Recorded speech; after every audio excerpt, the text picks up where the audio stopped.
In 80 years, the projected rise in sea levels is a minimum of 8 feet. That puts Belfast underwater. Globally, in the last 50 years, animal populations have declined by an average of 70%.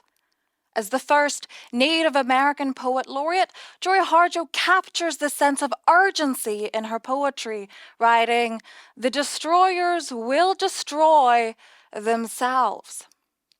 The climate crisis seems like a problem for scientists and politicians, but could poetry lead decision makers to think differently for the planet?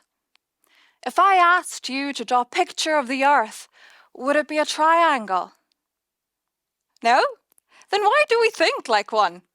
My name is Amanda Mironova Stronge, and my research asks you to rethink your thinking.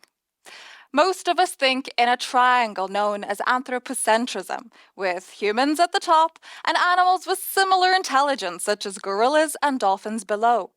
At the bottom, plants, microorganisms, and insects. Yet, the base of the structure supports the whole ecosystem. In fact, 2/3 of every bite you put into your mouth today is the direct result of bee pollination. Harjo writes that the opposite of love is not hate, it is disinterest, distraction. In my research, I question whether Harjo's poetry can translate difficult scientific figures into language that evokes empathy and action. I examine 4 vital areas: memory, landscape, oral language, and cosmology across Harjo's 12 collections to demonstrate how humanity has become blind and deaf in our endless pursuit for overconsumption. My thesis is the first full-length study of Harjo's poetics, and I have determined that she promotes circular thinking. In other words, a biocentric worldview, which establishes the ethical perspective that all life, no matter how small, has equal value.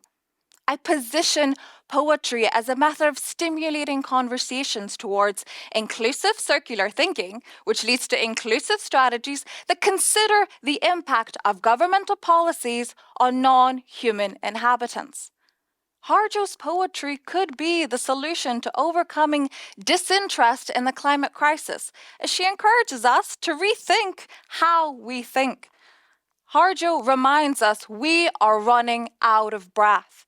We must act now and change our thinking into less ego and more eco.